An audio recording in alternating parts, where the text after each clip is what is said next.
Objectif News vous présente l'interview de 18h.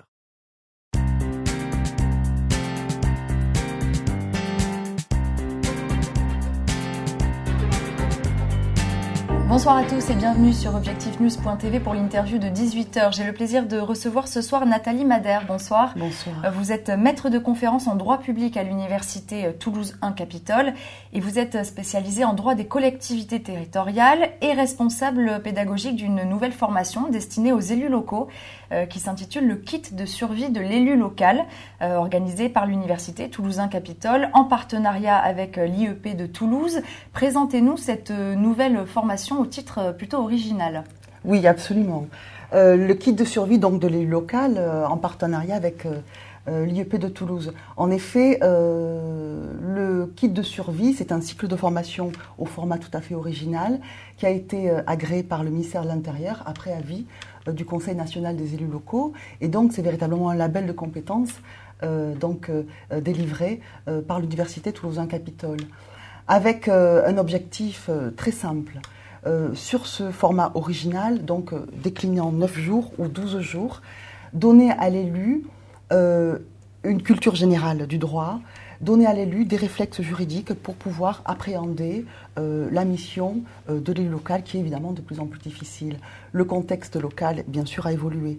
L'élu local, aujourd'hui, au-delà de sa gestion quotidienne du territoire, donc évidemment répondre aux besoins en matière sociale, économique, culturelle, etc., l'élu local est confronté, bien sûr, à différents défis.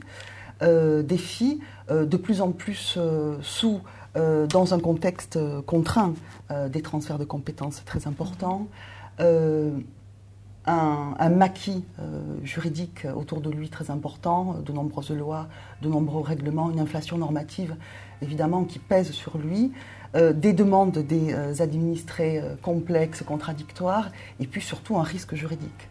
Si bien qu'aujourd'hui, l'élu local, confronté donc à cet ensemble de défis, doit se former. Doit se former parce que, très clairement, la bonne volonté, le dévouement villageois ne suffisent plus. Il y a un impératif de formation pour appréhender ces défis. Est-ce qu'il y a une vraie demande des élus locaux pour cette formation ou est-ce que c'est une idée qui est née au sein d'un prof de l'université Alors déjà, pour vous dire que l'université, elle n'est pas hors sol, évidemment, elle est intégrée elle est dans un bassin de vie, évidemment, en partenariat avec le monde économique et le monde institutionnel. Alors, il existe de nombreuses formations, bien sûr, déclinées par des institutions publiques. Par exemple, je pense à la TD, qui dépend du Conseil général. Je pense aux associations d'élus, bien sûr, qui sont des solides formations, et puis évidemment traditionnelles, mais qui déclinent des formations par des thèmes très ponctuels. Alors l'objectif ici, et c'est pour ça que c'est un format original, c'est un cycle de formation de longue durée sur 12 jours, voilà, et qui permet justement d'appréhender le mandat local dans sa plénitude, dans son contexte économique, institutionnel, politique, etc. Donc c'est vraiment la légitimité ici de l'université, c'est son savoir-faire également d'appréhender la fonction de l'élu dans un contexte global, voilà, décliné sur 12 jours. Il me semble que parmi les intervenants dans cette formation, il y a quelques personnalités toulousaines. Est-ce que vous pouvez nous dire un peu qui sont les professeurs de cette formation ? Absolument. L'équipe pédagogique, j'en fais partie, évidemment, j'ai monté la maquette, j'ai choisi les intervenants avec la formation continue.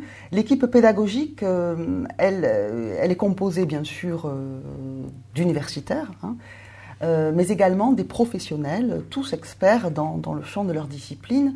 Alors des universitaires, je pense par exemple à André Viola qui est collègue, qui est maître de conférence, mais qui a également une double casquette, il est président du Conseil général de l'Aude. Je pense à Pierre Esplougas, qui est également spécialiste en matière de droit des collectivités territoriales. Et porte-parole de l'UMP 31. Et voilà, exactement. Et donc vous voyez, il y a tout le monde est représenté finalement, puisqu'on n'est pas bien sûr on n'est pas une cellule de formation pour un élu politique, absolument pas.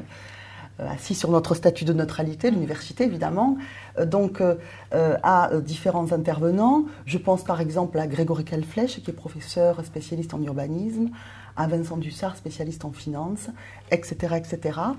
Il y a des sociologues, il y a des économistes et puis évidemment il y a des juristes, mais il y a également des professionnels. C'était très important de mêler à cette équipe pédagogique des professionnels.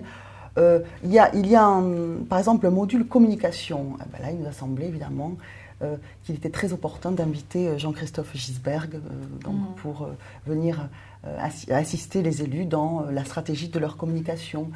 Je pense par exemple à Mme Perronnel, Laurence Perronnel, elle est DRH de la région. Donc tout ça, évidemment, ça soude une équipe d'experts. Alors je rappelle que cette formation est une première en France et qu'elle arrive à point nommé puisqu'on entre dans la campagne des municipales. Est-ce que vous pouvez nous rappeler en 2 mots comment s'inscrire, comment ça fonctionne, quand est-ce que ça commence ? Alors, les inscriptions sont toujours ouvertes. Le public qui est ciblé, il est large. On n'a pas voulu se cantonner à un public précis.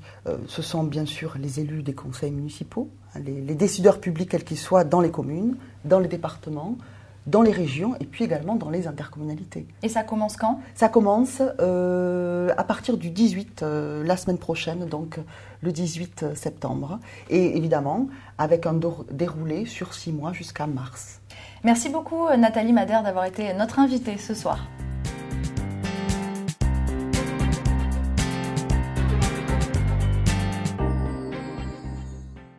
Objectif News vous a présenté l'interview de 18h.